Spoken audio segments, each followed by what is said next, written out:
Number 16 of the House of Commons, Standing Committee on Fisheries and Oceans.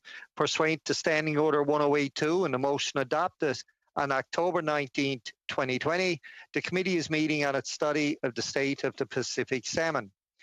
Today's meeting is taking place in a hybrid format pursuant to the House Order of January 25th, 2021, and therefore members can attend in person in the room and remotely using the Zoom application. The proceedings will be made available via the House of Commons website, so you are aware the webcast will always show the person speaking rather than the entirety of the committee.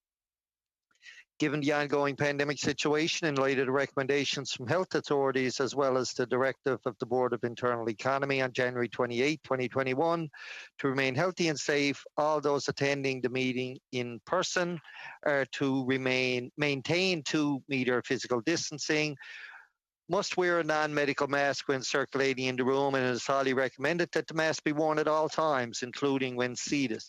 And of course, must maintain proper hand hygiene by using the provided hand sanitizer at the room entrance. As the chair, I will be enforcing these measures for the duration of the meeting, and I thank members in advance for their cooperation. For those participating virtually, I'd like to outline a few rules to follow.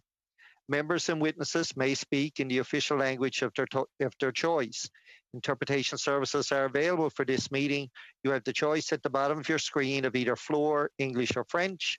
With the latest Zoom version, you may now speak in the language of your choice without the need to select the corresponding language channel. You will also notice that the platform's raised hand feature is now in a more easy accessible location on the main toolbar should you wish to speak or alert the chair. For members participating in person, proceed as you normally would when the whole committee is meeting in person in a committee room. Before speaking, please wait until I recognize you by name. If you are on the video conference, please click on the microphone icon to unmute yourself. Those in the room, your microphone will be controlled as normal by the proceedings and verification officer. A reminder that all comments by members and witnesses should be addressed through the chair. When you are not speaking, your mic should be on mute. And of course, I would now like to welcome our witnesses. Of course, from the Indigenous Leadership Initiative, we have Bev Sellers, and I'm looking to see if Mr. Frank Brown is there as well. Yes, okay, perfect. From the Skeena Fisheries Commission, Mr. Stu Burns is supposed to be present. Maybe he's not there yet. From the West Coast Aquatic Management Association, of course, we have Tommy Lim, Executive Director. Ms. Seller and Mr. Brown, you have 5 minutes between the two of you. I will let you divide the time amongst yourselves as you see fit.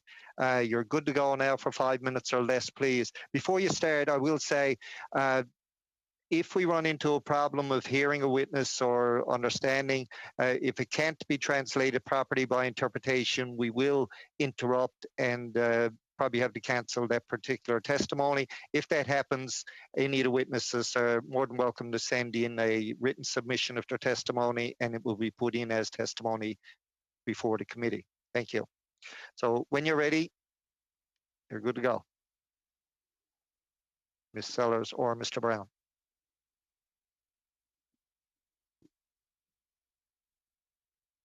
Go ahead, Frank.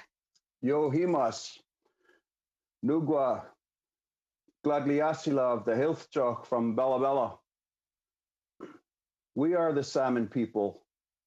Salmon play a key role in our lives. Around 10,000 years ago, Hilthjoch built salmon weirs after the last ice age and also transplanted them from salmon-bearing streams to non-salmon-bearing streams. My chief's name, Glagliasila, talks about when our first ancestor came down from above as a half man, half eagle and landed on a salmon trap. And what you see here is a artistic rendition of that name that goes back to the beginning of time. We have a sacred covenant with salmon back to the olden times when food was scarce. An ancestor went into the salmon world where Misila was the salmon chief. This ancestor brought back teachings and laws and ways to be in relationship with salmon. Still today, this ancient relationship is recognized within our Hilftach potlatch ceremonies where twins lead our salmon dance. Many of our existing village sites are in close proximity to salmon rivers within our territory. When we transition from the traditional economy to the cash economy, our rivers in our territory were overflowing with salmon. Our old people said you could walk across the salmon, it was so plentiful. Now today, they're nearly barren of any salmon. In the last count, there's 5 or 6 pieces on their return. Over time, we adapted and adopted and had a fishing fleet of both seine boats and gill netters. In our recent history, salmon was a major economic driver for our village, with millions of dollars generated through our local band store, fuel company, fishing fleet, fish plant, and other spin-off benefits. We currently own a 50,000 square foot fish plant that is now completely underutilized. We not only had a large fishing fleet, but shore workers who depend on the plant for a livelihood. This statement is representative of the majority of coastal fishing communities in British Columbia. We chose not to participate in finfish aquaculture because we could not turn our back on wild salmon. We have opposed finfish activity from 2003 onwards, when an Atlantic salmon hatchery was established in Ocean Falls. My Granny Maggie's grandfather was the chief of this village, Andrew Wallace. This place had an abundance of salmon, and they called it Ocean Falls because the river sounded like the ocean. And again, salmon was abundant. This decision to hold our relationship to salmon and not participate in finfish aquaculture because of the disease, escapement, and habitat impacts have had a devastating toll on the Hilftach people and has had a major impact on our employment and economic and social existence. We have taken from wild salmon, and it is now time to give back and look after these wild salmon. We need to invest in habitat restoration, research to find out why these salmon are not surviving in the ocean. Could it be the big blobs, ocean acidification? We need to plan and support these fishing communities. It's imperative. This needs to be addressed at a local and regional and transboundary levels. We need to reconcile our relationship with the earth before we can reconcile our relationship with Canada, which is one of the major political drivers of the nation state of Canada.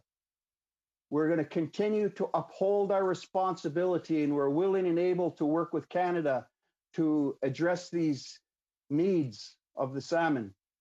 We want to uphold the doctrine of priority that was established through Sparrow, where their conservation comes first, and First Nations social, ceremonial, and food requirements are second, and commercial recreation come third and fourth. We need a transition from DFO central management to a more collaborative management system. We need to transition to support Indigenous participation in all levels of management of fisheries and science. We need to rework environmental standards with Indigenous people involved, look at projects on a cumulative basis, pay attention to enforcement of regulations, account for the real price of resource extraction and continued pollution. Treat salmon with respect they deserve as a culturally important icon of not only of Indigenous people, but all people in Canada. Consider a managed harvest of seals and sea lions to reduce their impact as a threat to the survival of wild salmon in BC. Provide economic opportunity to First Nations to harvest this as a part of an economic reconciliation initiative. Ensure Indigenous people in BC are equipped as allies on salmon issues with Indigenous organizations from Alaska to Oregon. Support the development of the National Indigenous Guardian Network to be the eyes and ears on the land and sea. We need to remove open pen fish farms from the Pacific water to give our wild salmon the fighting chance and to save the genetic biodiversity of these wild salmon as a strategy to manage through the precautionary principle. Wallace Gayasika, thank you. Bev? Thank you, Mr. Brown. Ms. Sellers, I'll give you a couple of minutes because I know you did have a part of an opening statement to make. So when you're ready. Alrighty, thank you very much for that. I just want to say that my community of Hatzolt is approximately 550 kilometers north of the mouth of the Fraser River. And my people have always depended upon the sockeye salmon and other fish that come up the river. But in 1980, we saw disturbing changes in the salmon and tried to sound the alarm with 2DFO. We saw worms, and the quality of some of the salmon were not good. And over the years, it's gotten worse. DFO was insistent that this was normal. But unfortunately, at the time, Indigenous people had no voice in trying to change things. Maybe if we did, we might have been able to avoid the situation we are in now. The Fraser River has been on the endangered list for over 25 years, and one would think that when it was placed on the list, it would be protected, but that didn't happen. It is still used as a dumping ground for all kinds of industries along the river. The salmon have to swim through the pollution to get to their spawning grounds. And as we said in our written brief, and as Frank said, over the centuries, Indigenous people have developed an intimate knowledge of the land and waters in their territories. While science is important, without the Indigenous knowledge, it is like trying to put together a puzzle with many of the pieces missing. Anyone who has studied history knows that without Indigenous people, it would have taken the newcomers much longer to establish a footing here. Without the Indigenous knowledge, many of the newcomers would have perished in what they only knew as foreign land and waters. At this critical time, Indigenous people are needed again. It is time for Indigenous people to take their legitimate place in managing the resources. Thank you. Thank you for that. We'll now go to Ms. Lim for 5 minutes or less, please. Good afternoon. Thank you, Mr. Chair and committee members for this opportunity to address you today. My name is Tawny Lem, and I'm the Executive Director of West Coast Aquatic, a not-for-profit organization committed to increasing collaboration in natural resource management. In your evidence presented to you in your December meetings, and again today, witnesses have brought forward many concerns about the state of Pacific salmon that touch on fish abundance, fish health, habitat restoration, enhancement, and marine conditions, to name a few. I'd like to talk to you today about something that I feel is going very right and that we need to be doing more of in salmon management. It's an understatement to say that the rebuilding and management of salmon is complex. Salmon don't stay within the lines of the human boundaries that we create, and the interactions and influences of and on Pacific salmon are from the tops of trees to the ocean, from my home on Vancouver Island to Alaska and back. Therefore, our systems of management must be equally integrated. This means a coordinated and collaborative approach within the branches of DFO, between federal departments, between federal, provincial, regional, and Indigenous governments, and with local communities and stakeholders. This concept of collaboration in fisheries and ocean management has long-standing roots in federal documents such as the Oceans Act, the Wild Salmon Policy, and more recently in fisheries ministers' mandate letters. The challenge has been to put these commitments into practice. Efforts on collaboration have started and stalled in the past. And an example of that is the West Coast Aquatic Governance Board, which was the genesis of the organization I represent. Formed in 2001 under the Oceans Act, with the terms of reference signed by all levels of government, this board looked at a strategic and policy level issues affecting the whole of West Coast of Vancouver Island. Unfortunately, DFO has not had a representative attend the board in several years. A request will be forthcoming shortly, seeking the department's participation to refresh that board's mandate. At the same time, there's some excellent examples of collaboration underway. On the west coast of Vancouver Island in Area 23 Barkley Sound, the 1990s and early 2000s were a time of conflict and protest where the predominant strategy was that of lobbying with win-lose outcomes. Groups went out on a limb to try something new, and a salmon roundtable was formed where all harvest groups were able to come together under the principles of improving sustainability to develop joint fishing plans that reflect local values and maximize the value of everyone's catch. Its path has not been smooth nor easy. The table's achievement, though, is being a durable and persisting venue for making difficult decisions over the past 15 years. The success of the Area 23 Roundtable paved the way for tables now existing on 3/4 of the west coast of Vancouver Island, with new tables forming on the east side of the island and in other areas of BC. The premise of these tables is that everyone who has an interest in or the potential to impact the resource needs to be at the table in order for management to be ecosystem-based and to consider the interactions of habitat, hatcheries, and harvest. In other words, an integrated approach. These tables are inclusive. They involve all harvest groups, all levels of government, stewardship groups, and industry such as aquaculture and forestry. When considering how to collaborate, there is no one-size-fits-all model. Form must follow function. For example, the roundtables focus on terminal fisheries and the related natal streams and watersheds, so they're organized at the scale of subregions or sounds. The roundtable principles, though, are scalable and are present in efforts such as building a salmon recovery strategy for the whole of the west coast of Vancouver Island and considerations for how to coordinate recovery strategies coastwide. I've shared the innovations being used on Vancouver Island and elsewhere in BC with the hope that it provides the committee with ideas on a collaborative path forward. You've heard from others about how important Pacific salmon are. Salmon bring people together. If we hope to save salmon, we must bring people together. Thank you for your time today. Thank you, Ms. Lim. A little bit under time, so that'll work well. Just want to let the committee members know that the witness that we were missing hasn't joined us yet, so we will start off into our rounds of questioning. And I will remind members that we do have a hard stop at 5:30 Eastern Standard Time, and I want to try and be fair to everybody along the way, so I'll have to be very strict and stringent on the time allotted. First, we'll go to Mr. Arnold for 6 minutes or less, please.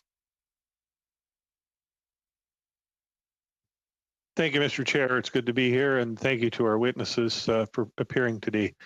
The West Coast salmon is becoming very important to all of us. In our briefing notes, there was mention of an Indigenous program review that was done by DFO in 2017, and there were recommendations that came out of that regarding Indigenous knowledge, the Pacific salmon, and so on.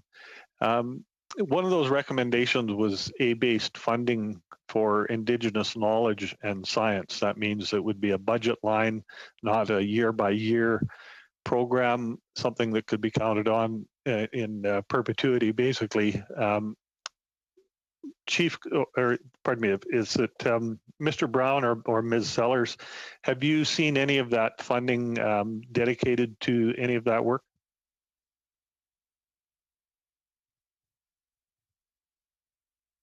I haven't seen any of that funding you're referencing. It is a good idea.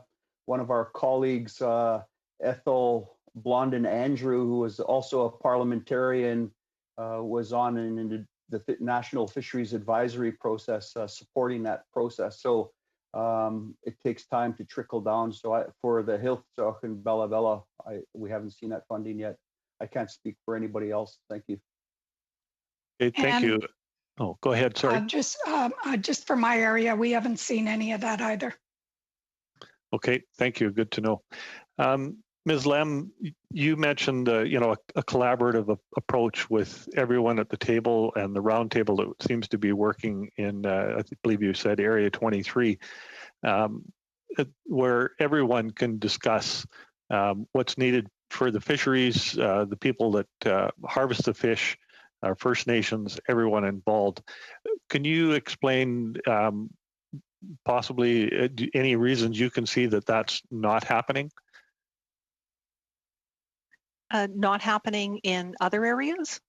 Yes, there seems to be a siloed approach to fisheries management, not no ability to get everyone into the same room at the same time so that we can all understand how much we need to work together to restore our salmon stocks. Can you, have you got any, do you know of any reasons why that's not being, why it's not happening?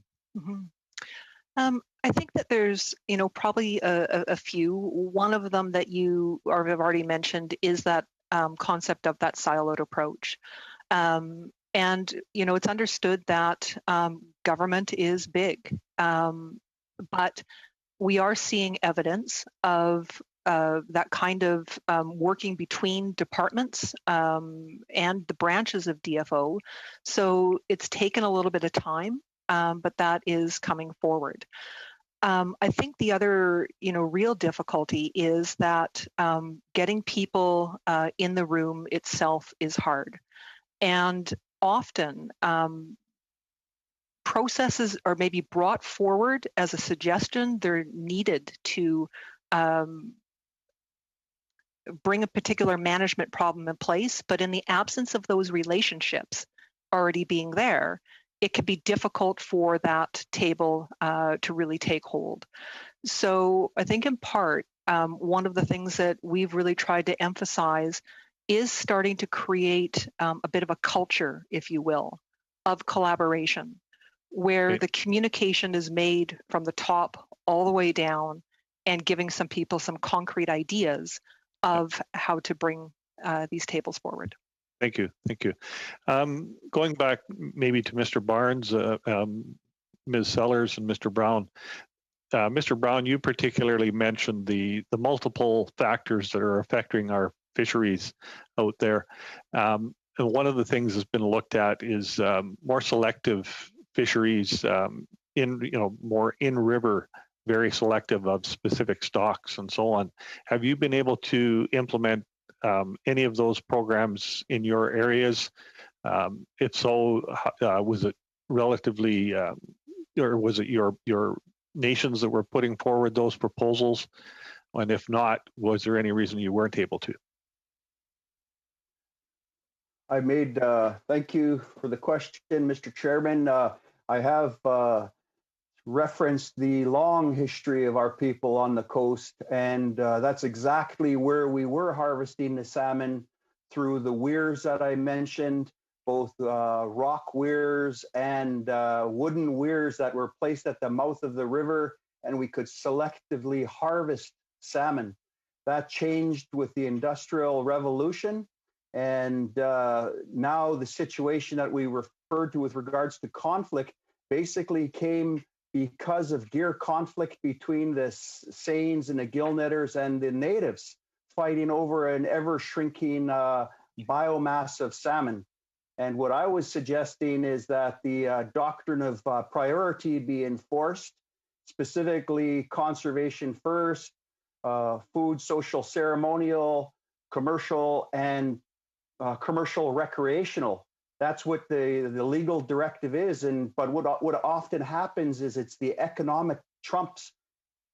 In reality, in the in-season fishery, the economics always almost trumps these decision makings around salmon management.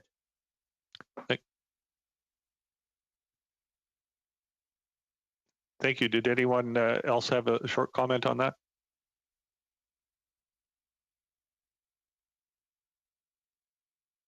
No. Hearing nothing, Mel, I guess that's it. You got about 10 seconds left. I don't think you can get much in and get an answer in that length of time, but we'll move on now to Mr. Batiste for 6 minutes or less, please. Thank you very much, and thanks to our guests and our witnesses for their discussion. I'm coming to you from Eskasoni, a Mi'kmaq, largest Mi'kmaq community in the Atlantic, and we struggle out here too with salmon conservation. And one of the focuses, Mr. Brown, you mentioned was this term of environmental reconciliation. And I'd like you to expand on that a little bit, but expand on what you feel we can do to reconcile some of the damage done to our environment and to the species that we've relied on for generations since time immemorial. So I'm wondering if you can give us, just to expand a bit on your thoughts around environmental reconciliation, but also what are some concrete measures that we can take? Thank you for the question, Mr. Chairman. I believe that it really goes back to values. You know, when you put your value on only financial capital gain as opposed to taking into consideration the whole impacts on natural capital through a development process, our people were able to continue to exist in our territories for, based on carbon dating, over 14,000 years. Canada as a nation state is relatively young in comparison. There was reasons why we were able to survive. And we have gone through climate change. We've gone through radical changes. We have gone through times of famine. But it was our own laws and our own teachings based on a long-term relationship with these resources and fundamentally that idea of respect. And the Hilftjoch are a part of the coastal First Nations from the Central Coast, North Coast, and Haida Gwaii. We've done a marine use plan. We subscribe to a conservation-based development approach where we look at doing things in a more sustainable way. We manage riparian zones near salmon-bearing rivers so that you have to be so many meters outside, whereas before with logging on, we had to war in the woods over this to protect salmon because that's how highly we regard our salmon. We want to take care of it because salmon takes care of us. And so this idea of a reciprocal relationship and the fundamental shift in values that we need to make as a society so that we can move forward in a more sustainable way. It's imperative not only for the Indigenous people of the coast who are in intimate relationship with salmon, but also as an important biological indicator of the health of our marine ecosystem. If the salmon go, then we're not too far behind. So I think we do have something certainly to offer this discussion. Thank you. Okay, thank you for that. Now I want to turn my question to Ms. Lem. You had talked about the culture of collaboration. One of the programs that we've heard that have been really well received by Indigenous communities is this, the Indigenous Guardians program, where I feel like that it's been successful because of the collaboration. Could you let us know what your thoughts are on the Indigenous Guardians program and whether it's a working model, and does this, in fact, lend itself to what you consider the culture of collaboration? Thank you very much for the question. We have seen quite a level of interest in the program here on the West Coast. And in part, it's because it recognizes that Indigenous and local knowledge and really bringing that information to the table. So yes, it does contribute to that culture of collaboration because it has people who are local to an area being part of that solution. I think one of the aspects of the Guardian program that speaks to one of the things that's really needed is an investment in jointly developed research and science and joint monitoring. When it's conducted by one party in the absence of collaboration in others, sometimes that information isn't trusted. And then it's hard to bring that information forward to use in a good way for stock assessment or habitat restoration or enhancement. So the Guardian program, using that Indigenous knowledge, having people who are in those communities and close to the resource, being part of that solution and having them work with sectors and others in the community absolutely could be a path forward for that aspect of collaboration. So just to expand on that, and I really like your point about the co-management of science, and when we're talking about that collaboration, it's not just around enforcement, but actually finding solutions based on Indigenous knowledge and Western science, kind of a two-eyed seeing approach as we would use it in the Mi'kmaq culture to explain this. Is that the kind of approach that you are advocating for? Mm-hmm, absolutely. Having all of those ways of seeing, if you will, being part of that solution. And when you mention that idea of enforcement, when the research is collaborative, when the solution and the plan is collaborative, people have a greater sense of buy-in. And with that, there is a greater following of a plan with less need for that enforcement. And what we also see is where groups have created something together, they will enforce their own if needed to ensure that there is a protection of what they have all built together. Okay, Thank you, Mr. Batiste. We'll now go to Madam Gill for 6 minutes or less, please. Merci, Monsieur. Thank you, Mr. Chair. I'd also like to thank all the witnesses who are with us here today. First of all, I'd like to say very humbly that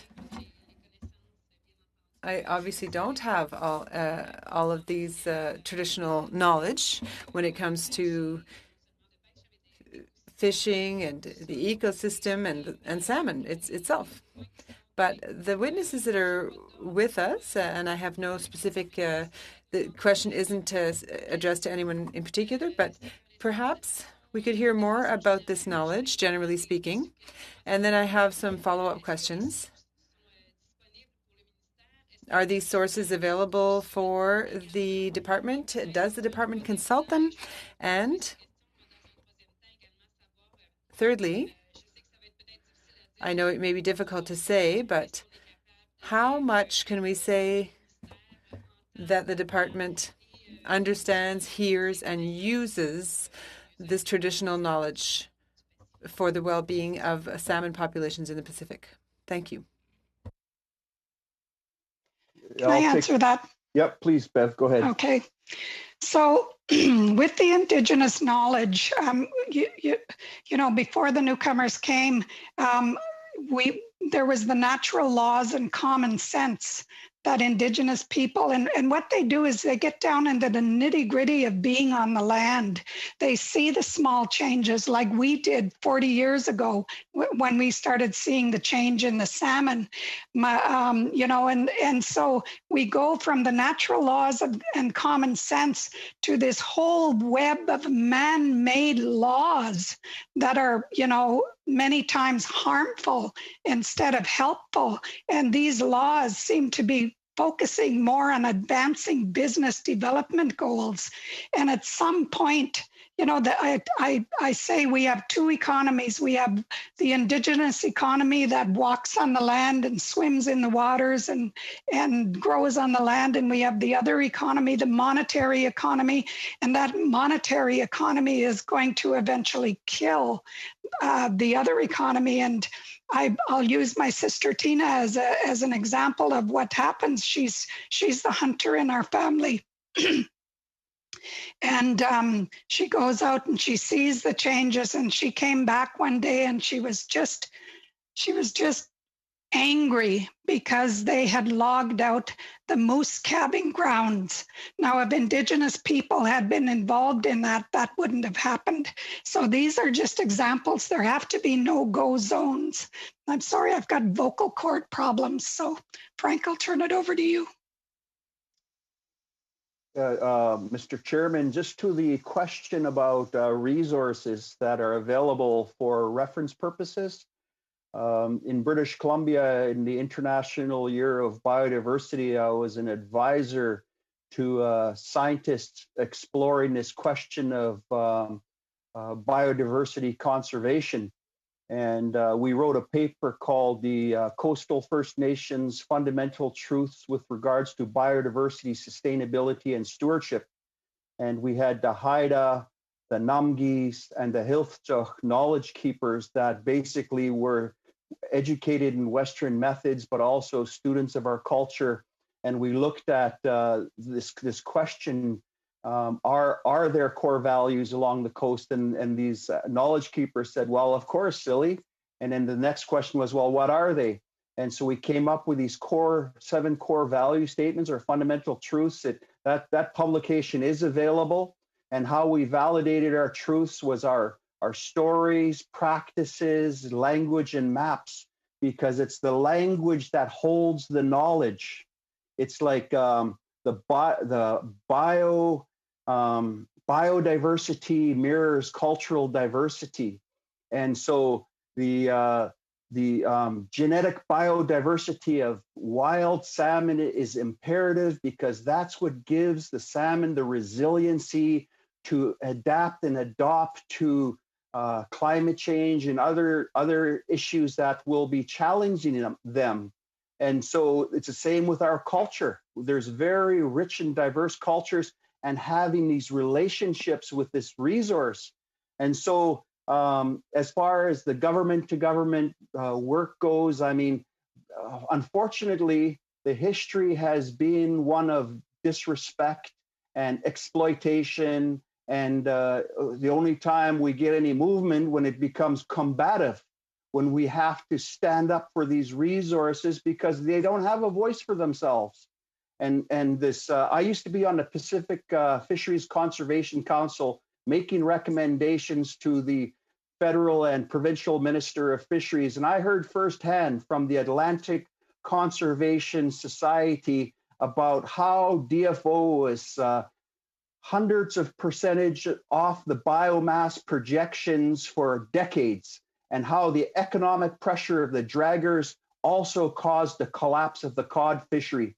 And so I think it, as I said, it goes back to the values and what we have observed, and what is the evidence of our observation is the Western science takes a little bit of information and they extrapolate out with computer generated models. But if they're wrong by the time it gets out here, it's they're totally off the mark. And we have been a witness to that. And we are the ones, as the Indigenous place-based people, who have to live with the results of these decisions that are made in Ottawa. There needs to be more consideration given to the local people to have their input in a collaborative way. I appreciate what the other witness has brought forward.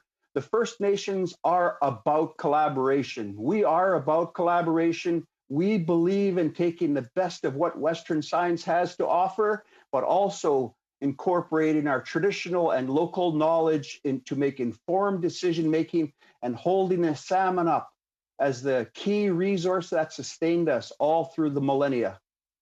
Thank you, Madam Gill. A little bit over time. We'll now go to Mr. Johns for 6 minutes or less, please. Thank you, Mr. Chair, and I want to thank all the witnesses as well. It's an honor to be joining today's committee from the Nuu-chah-nulth people territory and from the unceded territory of the Hoopa-chesed and Sashat people. Chief Brown, you talked a lot about local and Indigenous knowledge, and we continue to hear from the Minister of Fisheries and Oceans that she supports local and Indigenous knowledge. But when we look at the decision-making, whether it be salmon allocation or we look at herring, for example, in the Salish Sea right now, local and Indigenous people are saying that they want to see it either suspended or curtailed until a whole of ecosystem management plan is in place. But the department continues to ignore local and Indigenous knowledge and decision making. Do you agree that the minister needs to do more to demonstrate that those words are actually meaningful with action? I absolutely agree that the minister has to put into effect the commitment, the verbal commitment. And it's a challenge because the status quo has been, it's been a heavy industrial driver, and it has been to our detriment. You brought up the issue of herring, which is a main keystone species, a forage fish, a feeder fish for salmon. If you look at what's going on in British Columbia with herring, it's very similar to salmon. The herring have collapsed on Haida Gwaii. The North Coast is in jeopardy. The Gulf is questionable. There is no more herring on the west coast of Vancouver Island, which is the main food for both salmon and the orca. And that is on the watch of DFO.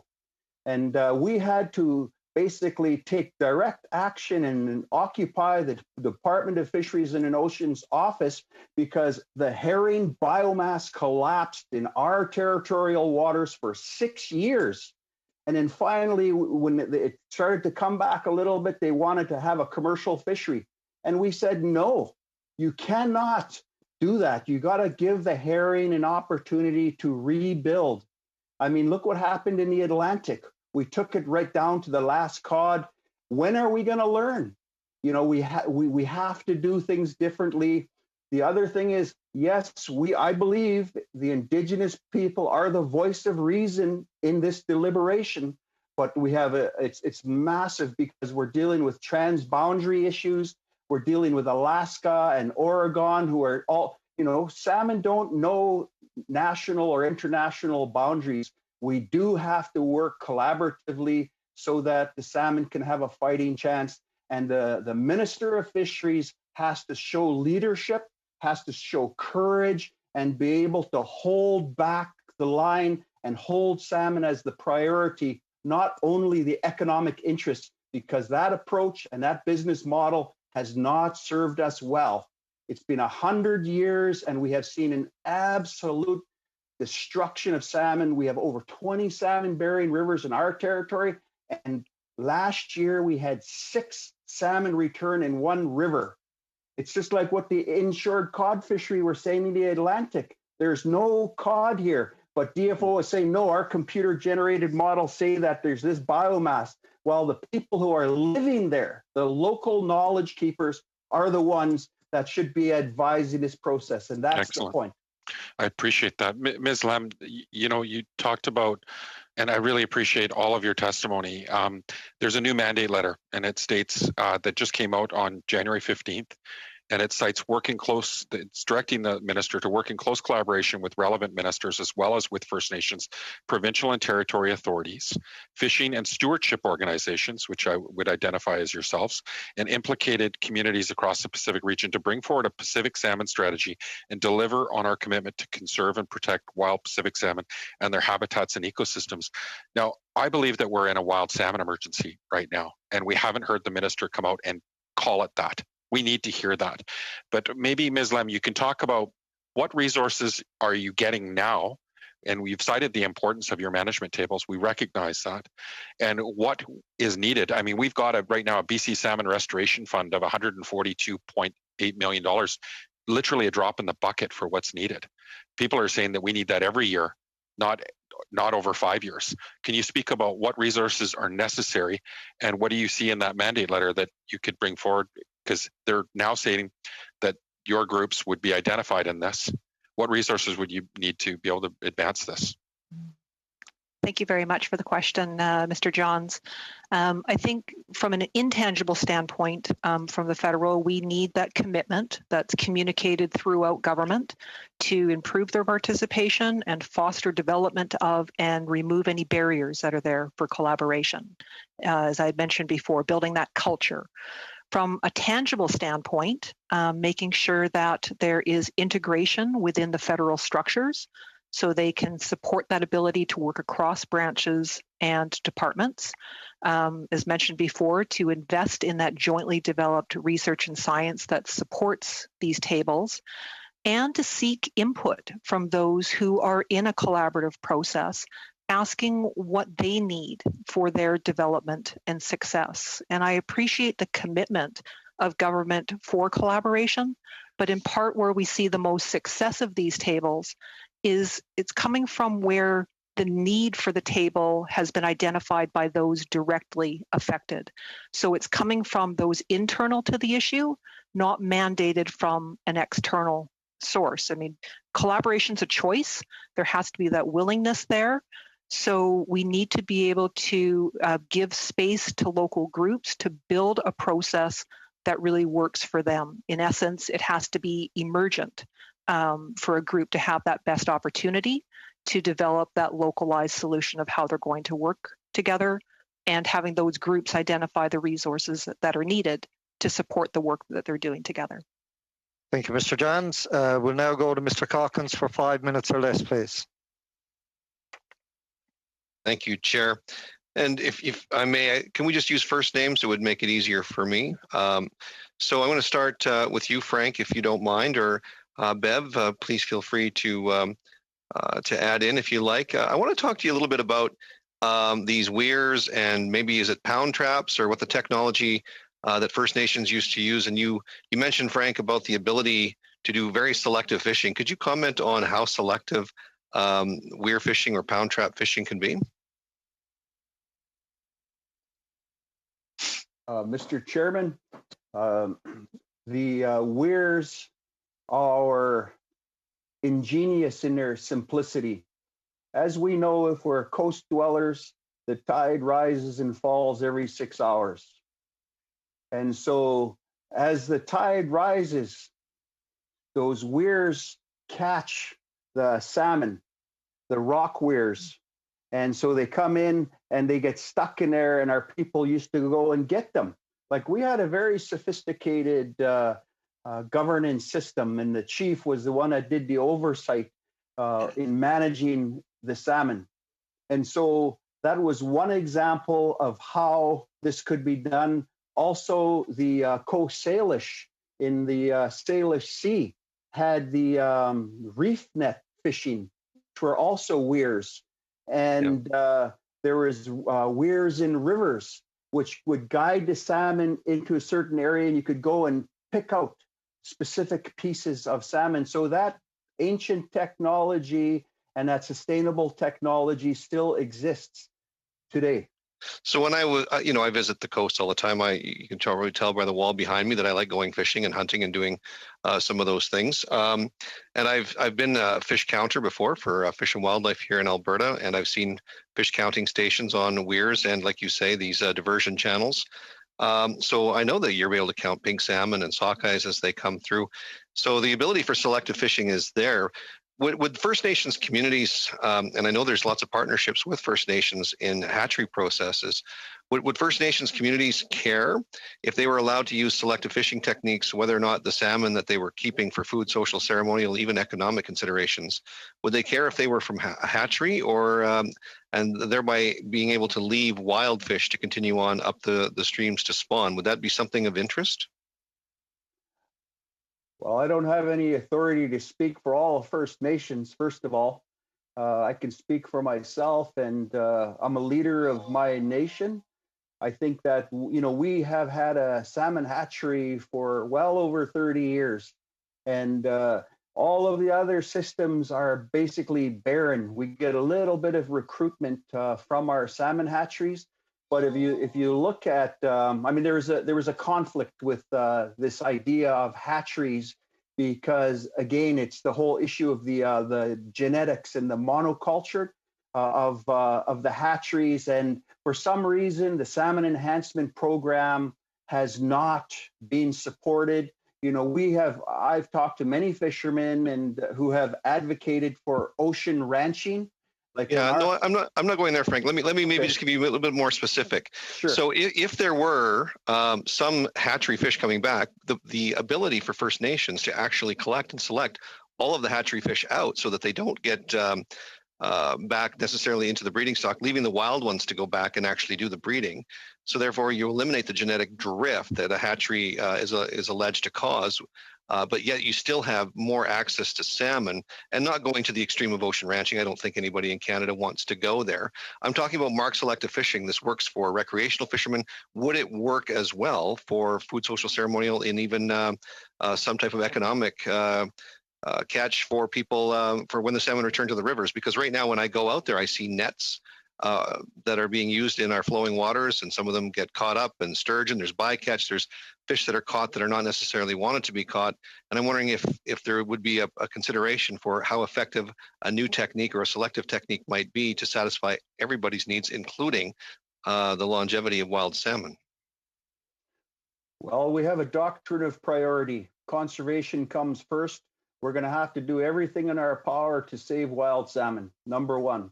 Number two, with food, social, and ceremonial, I get coho from our hatchery and smoke them, and they're great fish. Same thing with dog salmon, great fish. Where I draw the line is with fin fish aquaculture because of the method of the health of those fish. I personally can't support that, but I have eaten hatchery salmon. So but if I could, I have to say that in the last few years, when we were getting those coho, there was these little white pellets inside of the meat of the coho, and never really seen that before. And I think that's something that's going on out in the ocean. Thank you, Mr. Calkins. We now go to Madam Gill for 2.5 minutes or less, please.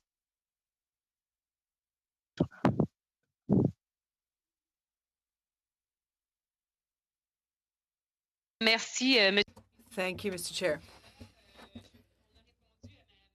Earlier, my second question was answered about sources, and I thank Mr. Brown for that, for his answer. But I would like to know, since we're talking about a document, but I understand the importance of oral tradition for First Nations, and I was wondering if there were other sources, like he himself, I believe, is one of the sources. People from communities who can testify, and what is the state of that knowledge? Because we don't want to lose that knowledge. So perhaps Mr. Brown can answer me. Thank you. We have an oral history.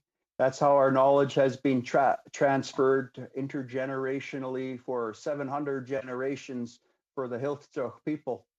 And so we are at risk of losing our language, but our young people are stepping up and they're taking responsibility to learn the language. As I said earlier, that's where the knowledge is, because there's certain things you could say in our language that you can't say in English or in French. And so we are working to decolonize. We as First Nations people have been the most marginalized people in Canada because of the desire to have access to our resources. And on the coast, it's been fish, salmon, timber, and our young people and our people never gave up on our commitment to our place and our values and our system, even though we've dealt with the forces of colonization. So I'm going to pass it over to Bev, if you don't mind, to comment, because I've more or less monopolized comments. Sorry. I just want to say that the knowledge is there. In my territory, we have a group of elders, Secwepemc elders, that, well, before the pandemic, got together every month and talked about things. And just as an example, when Mount Polly happened, Mount Polly is in our traditional territory. And when Mount Polly happened and the disaster came down, our elders told the scientists that were working there that there were certain fish, bottom fish in the lake, and the scientists had no knowledge of that. And when they went to check, they found out that this was true. So that knowledge is there, but you don't see scientists coming to talk to our elders or anybody seeking their input, but they're teaching the younger people, and so they're passing it on. So yes, it is there. Thank you, Madam Gill. I'll have to apologise to my colleague, Mr. Hardy. I jumped over him and went to Madam Gill first, but I'll go back to Mr. Hardy now. And of course, I do apologise. For 5 minutes or less, Mr. Hardy, you're up. Thank you, Mr. Chair. I was wearing my blank look, so I can understand that. Is it too simple to ask of all the witnesses, is there a plan? Is there a plan to restore abundance in salmon? Is there something that glues together all of the issues that we can see affecting salmon stocks beyond just managing how many fish are caught, which seems to be the main thing that DFO and others do? You know, is there something to deal with habitat? Is there something to deal with predation, with disease, with, you know, the herring, et cetera, et cetera? Is there a master plan? Is it possible to have one? Or does it have to be sort of broken out by region or river? Frank, we'll start with you.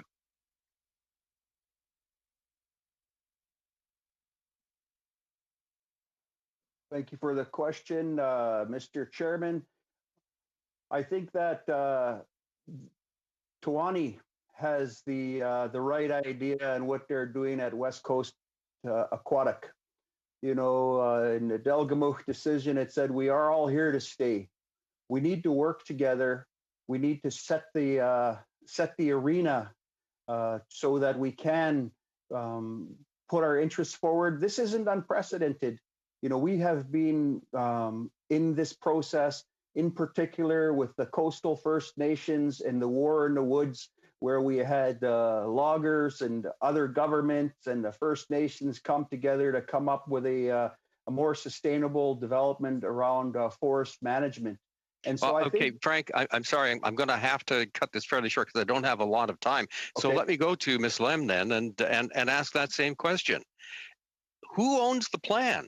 You know, who has kind of the master plan that says, look, these are the things we have to do. Now let's get together and figure out who's going to do what.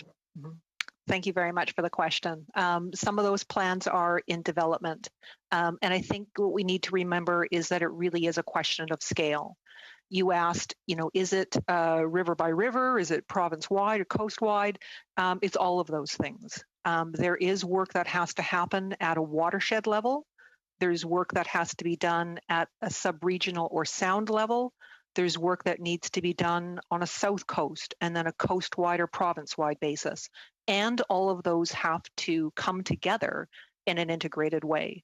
When we're looking at the west coast of Vancouver Island Chinook recovery plan that is under development right now as a result of COSOIC listing west coast Chinook as threatened, and then the Bill C-68 requirements, the plan that's being worked on there is that integration of hatchery, habitat, and harvest. What fish, at what amount, in what systems, for what purpose, and how do we get there? Enhancement is a tool, habitat is a tool, all of those things have to come together, and we need to be talking between those different scales to make sure that what's happening in one area is complementary and assisting the work of what's happening in another area. Can we see that plan? We've got the terms of reference, if you will, the table of contents that's being developed. But the COSOIC listing just came out in November, so that starts a 2-year clock ticking. But that group is working on that integrated plan for the west coast of Vancouver Island. This is a problem that, and I don't know the way out of it, but you know, Bev was saying that they noticed 40 years ago that there were problems. And here we are 40 years ago now fighting over who gets to catch the last fish. And, you know, we've seen the industrial development, we've seen deforestation, you know, we've seen the effects of climate change. But what we haven't seen is a plan. You know, and I applaud the efforts underway right now, but by gosh, we should have had this 30 years ago. Right? Agree, and the best time other than yesterday is right now. What don't we know? What don't we know enough about to really, you know, complete or complement a plan to get something? Again, the idea here is to restore abundance, you know, that our Indigenous people certainly celebrated and worshipped, you know, spiritually over so many millennia. What is missing in our knowledge base? We need to get back to that. I think there's probably a number of things. Certainly in the work that's happening on the West Coast, those data gaps are being identified and being filled.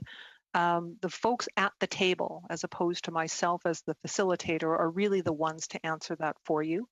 But certainly some of that unknown does come to those marine conditions. So that's a place where certainly more work needs to be done and more needs to be understood. Frank, a quick question. Sorry, Ken. I know Ms. Sellers was waving her hand there, Mr. Hardy. I'll give her a few seconds to give a quick answer. Yes, please, Bev, go ahead. All righty. I just wanted to say that that's the problem. You know, people look at it like today we're looking at salmon, but there is so much more to it. And that's what we need to get away from. It's all connected. It has to be looked at as a whole. What happens in my territory is going to affect what happens in the ocean. What happens in the ocean is going to affect the salmon that come to my territory. And so it's, you know, like we need a equal basis, Indigenous people and all the science together, making decisions together. And until that comes together, you can't have a plan. There's not going to be a plan that's going to work. No, I appreciate that. Thank you very much, Bev. Thank you, Mr. Hardy. We'll now go to Mr. Jans for 2.5 minutes or less, please. Thank you. Mr. Chief Brown, two questions. I'm going to have to ask them both right now because of time. Do you believe that a federal, provincial, First Nations leadership table steered by salmon rehabilitation and restoration is a good idea, and also one that is supported by an engagement process with all user groups at a roundtable that makes recommendations on priorities? Would this help begin a reconciliation process at a societal salmon user level that could assist in rebuilding wild salmon and salmon allocation? Also, I'd love to get your comment on, do you think the minister should declare a wild salmon emergency? Well, they're both kind of leading questions, and how could I say no? You know, we do need to collaborate, the province and the feds and First Nations, in a respectful tripartite manner. You know, it goes back to that issue of respect. And absolutely, salmon are in crises. There is no ifs, ands, or buts. And this didn't just happen.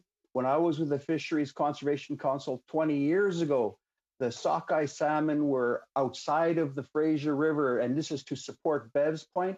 The water was too warm to go up the river. We've just dealt with a mountain pine beetle epidemic. You know, the trees are dead and they can't hold the soil, and there's all of that silt in the Fraser River. Those are just examples of what she's saying and how everything is connected. And then we got to, again, once we get our own house in order, like you say, First Nations, BC and Canada, then have those transboundary conversations with our neighbors, because they're having the same problem as us. I talked about the $142 million that's allocated for BC salmon restoration funds, and I know that you know, your nation's been raising a lot of concerns around stock assessment and resources for monitoring and science. Can you speak about the lack of resources? And I know, Bev, thank you so much for talking about how we got to pull money out of it because the importance of it, but it does require resources now. Can you speak about the need for resources? And I also just wanted to say my mom grew up in Ocean Falls, so she shows the photos of the big salmon and how many and the abundance. Maybe I'll let you speak to that. So, sorry, you're going to have to ask that first question again. Is the resources adequate right now that the government's investing to support your needs? No, it's not. And the reason why it's not is a lot of times the money gets used up in administrative processes. There's not enough money in Treasury to do what we need to do. There is absolutely not. However, through a collaborative approach, working with First Nations, through Indigenous guardians out on the land who are in connection with those resources, whether it's salmon or caribou, it makes sense to work with the local people, because Canada doesn't have enough money to put people out into these rural locations. Build capacity locally, provide the financial resources to train our people, to be the eyes and ears on the land, to do the work for all Canadians and British Columbians. It's to our benefit. It makes a tremendous amount of sense. Thank you, Mr. Jans. We'll now go to Mr. Mazur for 5 minutes or less, please. Thank you, Chair. You've all noted the importance of Indigenous created and developed programs and having to achieve success. As a rural Canadian, I understand the negative impacts that occur when the government takes this one-size-fits-all type of approach, and when they don't consider the local knowledge. Could you share some examples, and I'll start with Ms. Sellers, of how the current government has failed to consult and incorporate local First Nation knowledge in restoring fisheries? Okay, well, my example of seeing the changes 40 years ago is one example, but in my territory, we have mining. We did this map. Our Department of Two did a map of all the mining in our territory, placer mining, big mines, smaller mines. And the placer mining, there's little or no regulation on that, and all of this, they're it's coming into the streams there. That's where they're doing the mining. It's getting into the all the waterways, and so guardians and Indigenous people, like I say, my sister is out there. She's an informal guardian, but she keeps an eye on what happens in the territory. So listening to Indigenous people and getting people out there with authority, and not to say what we say goes in the territory, but working with parks, working with other people to make sure that the environment stays healthy. Sorry. Okay. Well, that's good. You answered that answered it well. And I guess for Mr. Brown, do you believe there's been enough collaboration, like building on what Ms. Sellers had to say? Have you noticed it having this government? Is it harder to work with this government in the last, say, 4 to 5 years? Like, has there been things turning for the better or for the worse? And if so, what are your opinions on that? Well, I think the intention is good. The mandate letters and that commitment to reconciliation. But sometimes, the government is big and it's a challenge. But the intention is good. Everybody's experience is different. We've been fairly aggressive as a nation to advance a reconciliation agreement with Canada and British Columbia. And in that context, it served us well. I want to speak to the question that you asked, Bev, about examples. The whole thing is the example. That's CBC News. That's why we're having this conversation, because salmon is so abysmal currently. And I remember my brother talking about Rivers Inlet sockeye, and he was fishing with my grandpa, and the salmon, Rivers Inlet sockeye salmon, were hitting the net, and the net started to sink. And my grandpa told my brother, "This is the last time we're going to see this." There was like a sea out in the water of boats, and that was gross mismanagement of those fish. We thought it was going to go on forever, and it isn't, and it hasn't. And so now here we are in this situation, and that is the absolute example of how it hasn't worked, because again, I'm going to say it again, it was disrespect to our people when we tried to have a view, and they just totally disregarded what we were saying. And now people are recognizing there is validity, there is value in local knowledge to inform Western science. 40 years of scientific data extrapolated out has gotten us to this position. Okay, thank you. And Ms. Lim, you talked about all of you have talked about this commitment, and it's good. We're seeing some promises, we're seeing some mandate letters. There was something you said about the integration across departments. For this 2-year plan that you're starting to embark upon, have you seen those departments? Have you seen any specific changes that this government has done so this plan can all of a sudden become a reality for that you're starting to develop? Or is Mr. Brown going to be sitting here in 2 years' time saying, "Look, here we go again. Now we got 42 years." Just what changes have you seen to have that plan be enacted?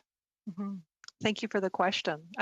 Certainly locally at the Salmon Roundtables, what we're seeing from DFO as an example is that they're bringing resource management, they're bringing salmon enhancement program, they're bringing science, restoration biologists, stock assessment. They're bringing all of those branches to the table where needed, bringing in aquaculture as well. There is a recognized conversation about the need to also be calling in the province and making sure that those relationships are there. So bringing all of those groups to the table. You asked Frank about what's sort of being witnessed with the government, and really want to emphasize that government isn't one entity or one unit. We are seeing evidence of that cultural shift. More and more government not coming to a group and saying, "Here's our decision, what do you think?" Instead saying, "Here's the problem, how do we figure this out together?" and more initiation and support for collaborative tables to form. So I do want to acknowledge where those shifts and improvements are happening. Thank you, Mr. Mazier. We'll now go to Mr. Morrissey for 5 minutes or less, please. Thank you, Chair. A question to Chief Brown. In your opinion, Chief, is a managed harvest of seals on the West Coast essential to the rebuilding of salmon stocks? Mr. Chairman, I believe that the things are out of balance. You know, there's too many seals. You could see it when they go and feed on a herring and the salmon in the river systems. There's a massive amount of seals in sea lines, and I believe there does need to be a culling program, but it has to be managed properly to maintain the balance. Okay, thank you, Chief. To Chief Brown again, we seem to be able to quantify, or is quantifiable, what is happening in the rivers and in the systems that is leading to the loss of habitat or deterioration of habitat for salmon. But Chief, collectively, does DFO and the Indigenous knowledge have a good understanding of what is happening at sea? I don't believe we do. I believe it's getting better. I'm not sure if you're familiar with Dick Beamish, who used to be the head of the Pacific Biological Center in Nanaimo. He's an Order of Canada recipient scientist, and it was his passion to go out. He raised money to go out, and they're now I think, gone into their second or third year of research in the North Pacific where the salmon are going. So I don't believe we do know exactly where they go. That's the challenge. And then, of course, with the two big blobs that we had in the North Pacific, El Nino, El Nina, and ocean acidification, that's obviously going to make things more challenging for the salmon to survive. Okay, thank you, Chief. A question to Ms. Lem. And this is an issue that has been ongoing for some time. In fact, the depletion or the reduction in salmon stocks on the East Coast has been an issue various governments have been attempting to deal with. And I genuinely believe that ministers, regardless of political stripe, attempt to make the right decision on issues.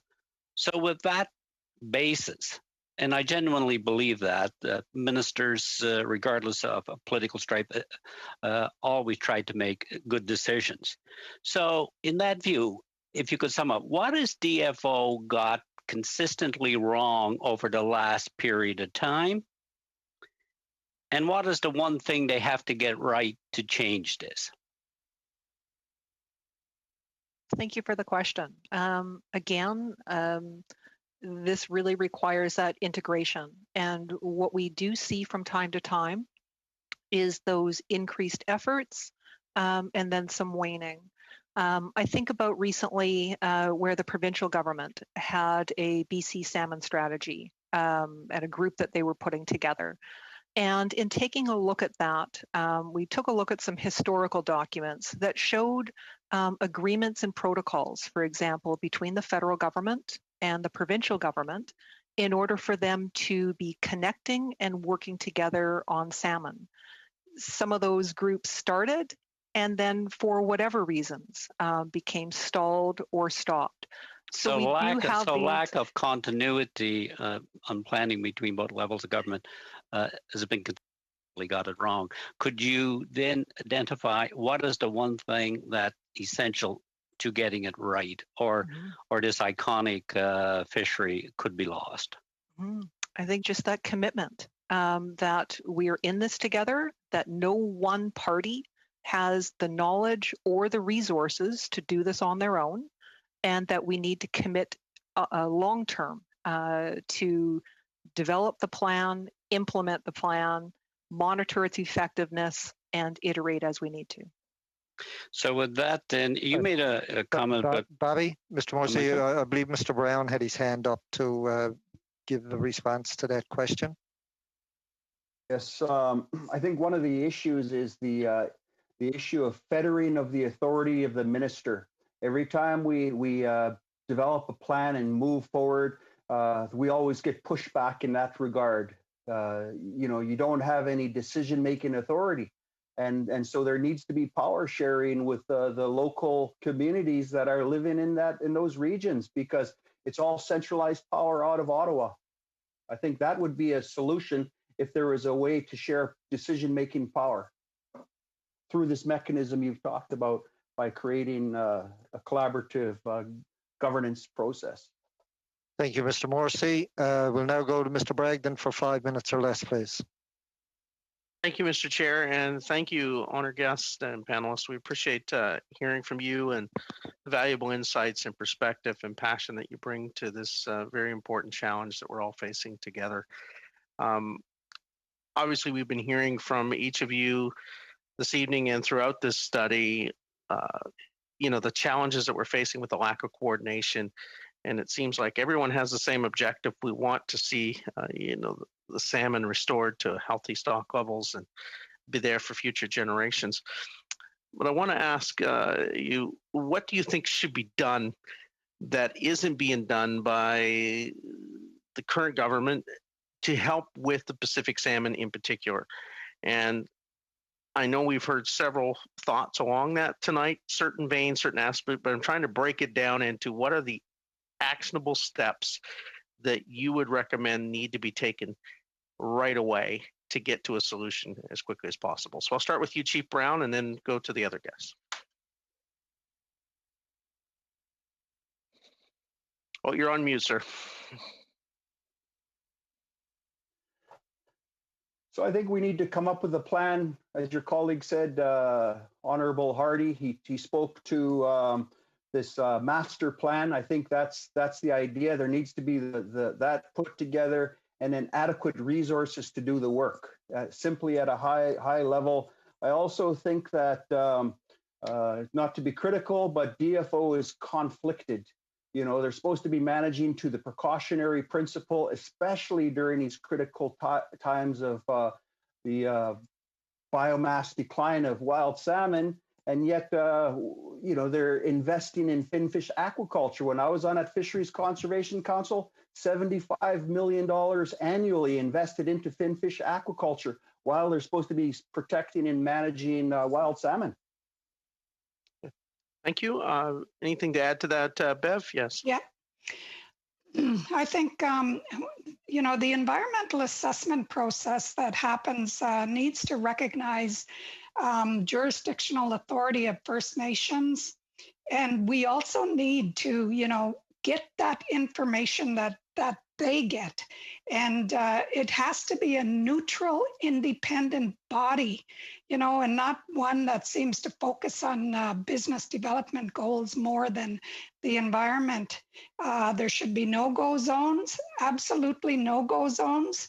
And it has to deal more effectively with cumulative effects, not just one project here and another project here, but looking at the whole process. And until we get there, that it just absolutely has to happen. And of course, it all needs to be consistent with UNDRIP, because if if Indigenous people are making decisions, it's good for all of Canada. If we're on an equal basis, it's good for all of Canada. Some people may not like it, but the decisions will be better. Thank you. Ms. Lem, anything quickly to add on that one? Thank you. Really just in summary, an integration within the federal government, a really close connection with the provincial government, particularly forestry, and meaningfully involving communities, and that commitment, as Frank had said, to resource the plan beyond just this budget year or beyond this government. Well, thank you. Well, this is one of the things that, in whether it's on the East Coast fishing crisis that we've been through recently, and now with the West Coast Pacific salmon crisis that we're in, it seems from coast to coast, there is a recognition and a growing desire to see a collaborative, comprehensive approach that engages all pertinent stakeholders. And obviously, our Indigenous peoples being, very much a big part of this, as well as folks from the local communities. The communities that are going to be affected by this, including fish harvesters who've been doing this for many years, all stakeholders. And I think in order to get to a comprehensive solution is going to take everyone at the table in a transparent way. It seems like the challenge, and I believe Mr. Hardy alluded to this, and Mr. Arnold as well, is that everyone seems to be operating in silos, and you have, it's kind of a disjointed approach, and we're not getting that singular focus with all key stakeholders having buy-in and feeling like they're part of the solution. Oftentimes we're seeing one pitting blame against the other, and that's never productive. But if we can get something to where we have a shared value that we all want to preserve the salmon species, working together in collaboration, I think we'll get there. Any final thoughts that you would like to offer on this? And I know my time's probably just about up, but I want to thank you for that. Am I over time, Mr. Chair? Yes. Okay, I apologize. Thank you, folks. You don't realize how much time a little speech will chew up before you get to any answers. We have about 3 minutes left, so Mr. McKinnon, to close it out, please.